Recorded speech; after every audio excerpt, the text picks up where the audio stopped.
You swore. So, of course, in season two, I mean, there's a 5 year time jump. Ellie, still very much resembles her old self, but 5 years is a lot for a teenager. And now she's a young woman.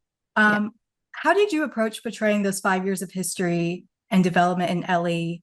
Was it challenging? Was it pretty easy for you? I think it was pretty easy. I mean, I also had grown up over that time, the space between season one and season two, in many ways, and was again like growing and learning things during the filming of season two. So I feel like it came pretty naturally. And also it's so much is there in the writing. Like it doesn't feel like I'm like you're not like missing anything in when I was like there and doing it. It didn't feel like I was searching for something and I didn't know what had happened in those 5 years. Me and Craig and Neil, like we spoke about what had happened and they let me know about everything. And so it was, yeah, kind of just like a natural progression. And at the end of season one, you really nailed Ellie's performance. And like, she seemed uncertain about Joel telling the truth about the Fireflies, which of course we know he didn't. Hmm. Uh, in season two, where is she kind of at with coming to terms with the Fireflies' failed mission? Is she kind of operating with some sort of guilt that she wasn't able to save the world like she wanted? I think that's been hanging over her, and casting a bit of a shadow. Whether that, uh, she doesn't know for sure whether he lied to her or not yet. Uh, so I think that there's a real sense of just like questioning and just like the hunch that she has and the feelings that she has, and she's trying to like piece it together and figure out like what happened. And yeah, I think that that definitely like informs her this season and informs like sort of the mindset that she's in right now. And the season also gets more into her romantic life. And of course, we've seen the relationship that she had with Riley in the previous season. How does her experience with Riley being her first love kind of inform her current romantic relationships?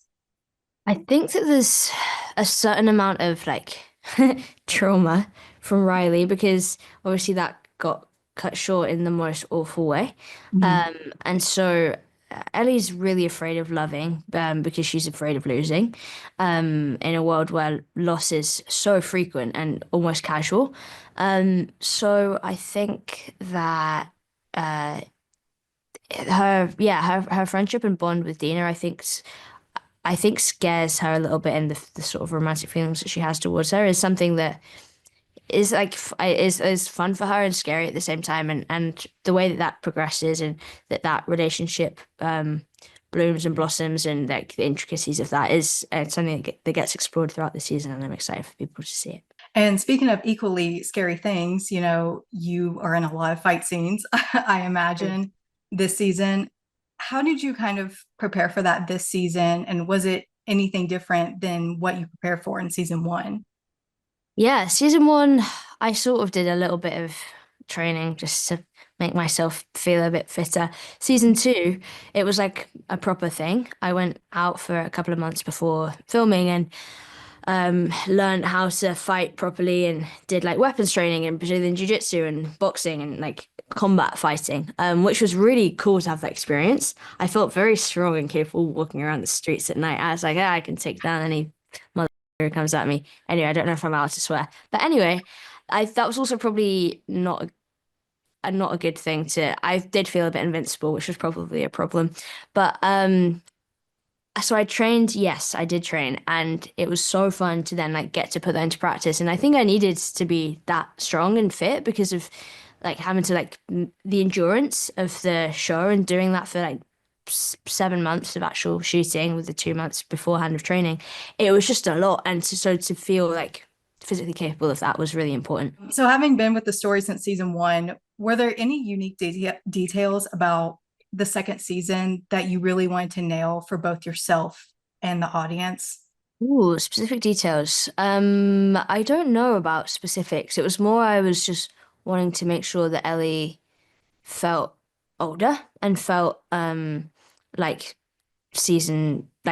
second game Ellie and the progression between like obviously Ellie in the first game was 14 and was 19 in the second one and but I'm like 21 and playing a 19-year-old, so I think that I didn't think about her age really very much. I just I just wanted to like make sure that it felt like the same character, but just like more mature, which I think happened naturally with like being older myself. But specifics, no, I can't think of specifics. There probably were, but I can't bring them to mind. Sorry. No, you are completely good. It's actually a great answer. Getting a little bit into specifics in the story, Joel does see Ellie as sort of this surrogate daughter of sorts, which kind of Mhm. means she's like an honorary member of the Miller family now. Yes. How does she kind of feel about being a part of this family? Is it like a lot of pressure for her to be a part of this, or does she just take it as it is? She's never had a family, or never known her family. And I think Riley was almost the closest person that she had to family before in Marlene.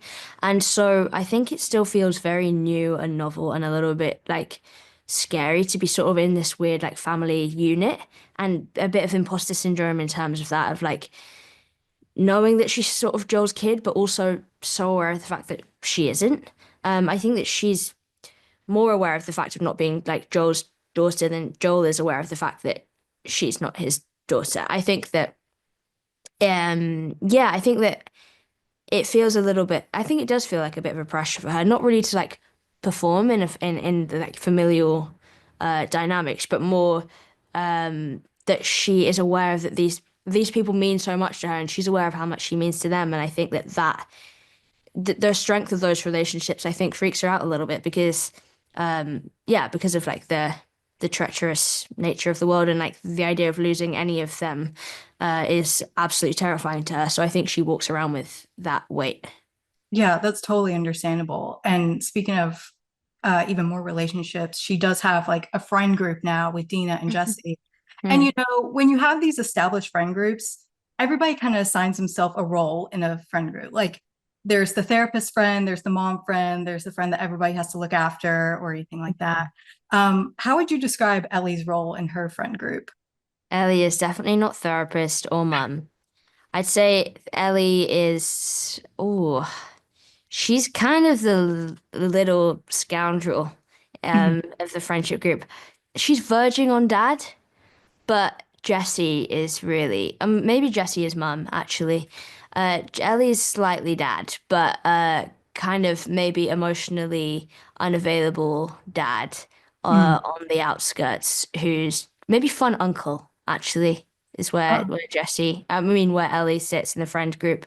She kind of isn't particularly like, I don't know, I could go on a ramble about this, but yeah, I think she's a little bit of a combo. She's quite hard to pin down. oh, she's just like Tommy, it seems like. Yeah. Yeah. Yeah, exactly.